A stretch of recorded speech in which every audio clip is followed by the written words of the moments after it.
এদিকে সোজা গেলে সাউথের দিকে চলে গেলে ওইখানে লবণ সমুদ্র পাবো। কি সমুদ্র? লবণ সমুদ্র। আচ্ছা, লবণ সমুদ্র সাউথ ইন্ডিয়ার পরে বেশি দূরে না, মোটামুটি কত হবে 1000 কিলোমিটার, 2000 কিলোমিটার অনেক।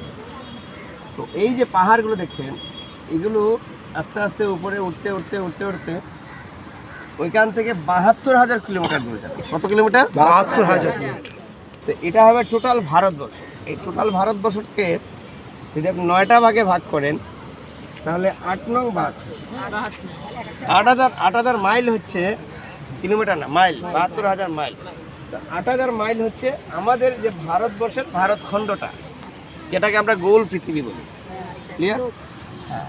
আর এই যে আবার কেদারবদ্রীর দিকে যাই, কেদারবদ্রী এখান থেকে এর মধ্যেই মানে আমাদের 12,000 মাইলের ভিতরেই। তো 12,000 মাইল যদি আপনি ছেড়ে দেন তাহলে আর কত আছে? 8 নং 72, তো 8,000 মাইল। এবার 72,000 মাইল গেলে পাবেন মেইন হিমালয়। কোনটা? মেইন হিমালয় যেটা আছে, ওই মেইন হিমালয়ের উঁচু হচ্ছে 80,000 মাইল। হ্যাঁ, 80,000 মাইল উঁচু এটা মেইন হিমালয়টা। 10,000 আর না। এবার তারপরে আবার চলে যাবেন, দাঁড়ান, বর্ষ আমি বলতে চাই না, দেখ ভুলিয়ে যাবেন। টোটাল এখান থেকে আপনি যাবেন 4 লক্ষ মাইল, মানে এখান থেকে 72 বাদ দিন, 1 লাখ বাদ দিন, আর 3 লক্ষ মাইল উপরে যাবেন। কত মাইল? তার মানে এখান থেকে মনে করুন 4 লক্ষ মাইল উপরে যাবেন, ওইদিকে উপরে যাবেন। উপরের দিকে উঠলে আরেকটা সুমেরু পাবেন। কি পাবেন? সুমেরু। আর ওই সুমেরুটার উঁচু হবে আপনার 6,72,000 মাইল উঁচু। কথা বোঝা গেল? যেখানে ব্রহ্মা থাকেন, বরুণদেব থাকবেন, বরুণদেবের সিটি ওইখানে বড় বড় সিটি। তার মানে উপরটা কত বড় হবে বুঝতে পারছেন? মাথাটা মানে সবার।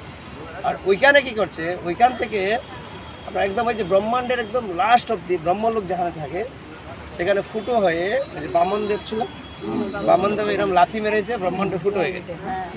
তো কারণ সমুদ্রে কারণদেব সাহেব বিষ্ণু জায়গা থেকে শুয়ে আছে, ওইখান থেকে জল পড়েছে। জল পড়ে বিভিন্ন লোকে গিয়েছে, দেবলোকে গিয়েছে, ঋষি লোকে গিয়েছে, কেউ ক্লিনে করে নিয়েছে, যেমন আপনারা কলসি করে নিয়ে যান না।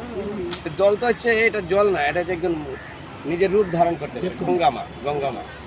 তো এবার আনার পরে তারপরে ওইখান থেকে পড়েছে কোথায়? সুমেরুতে। সুমেরুটা কত লক্ষ মাইল উঁচু? 6,72,000 মাইল। ঠিক আছে, এই জন্য পড়তে হবে, পড়লে বুঝবে, শুধু দেখলে কিছু। তো ওই 6 লক্ষ মাইল যখন উপর থেকে যে গঙ্গাটা পড়েছে, এই সুমেরুটা এরকম গুল, এবার 4 দিকে চলে গেছে। গঙ্গাটা কদিকে গেছে? 4 দিকে। তো আমি 3 দিকটা বলবো না, আর এই যে দক্ষিণ দিকে যেটা চলে এসছে, ওই সুমেরু থেকে পড়ছে আরেকটা পর্বত আছে, তারপরে আরেকটা পর্বত আছে, তারপরে হচ্ছে হিমালয়টা। অরিজিনাল হিমালয়টা কত হাজার মাইল বললাম? না, উঁচু। ঠিক আছে, ওইখানে পড়লো। ওইখানে তারপরে কি করেছে, এটা আরেকটা কাহিনী, শিব জটার মধ্যে, কারণ যেহেতু এটা এত স্পিডে পড়বে তাহলে সব ধ্বংস হয়ে যাবে। এইসব দেখেন না, স্রোতে সব পাথর উঠে, এই যে আমরা যে ভূখণ্ডটা, ভারতখণ্ডটা ওই জলে সব ভাসিয়ে নেয়। সেজন্য শিব কি করেছেন? মাথায় জটার মধ্যে ধারণ করেছে। এবার ভাগীরথ রাজা গিয়ে এখন তার যে গঙ্গা সাগর, ওই কপিল মুনি যে সগর রাজের পুত্র ছিল না, 60,000 ওদেরকে অভিশাপ দিয়ে ভর্ষ করে দিয়েছেন। তো ভাগীরথ হচ্ছে তাদের পরম্পরা ধারা, হ্যাঁ, বংশ পরম্পরা। উনি গিয়ে হিমালয় থেকে নিয়ে এসেছে, নিয়ে গঙ্গাকে নিয়ে যাচ্ছে।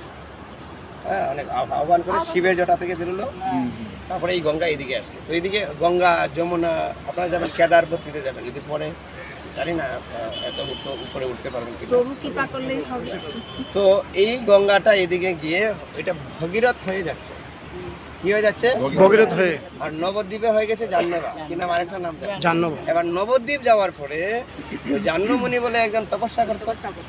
এবার কি করছে, উনি ঘুম থেকে উঠে আচমন করছে। আচমন করলে জল তো যাচ্ছে, এবার সমস্ত জল মুখের পেটে ঢুকে।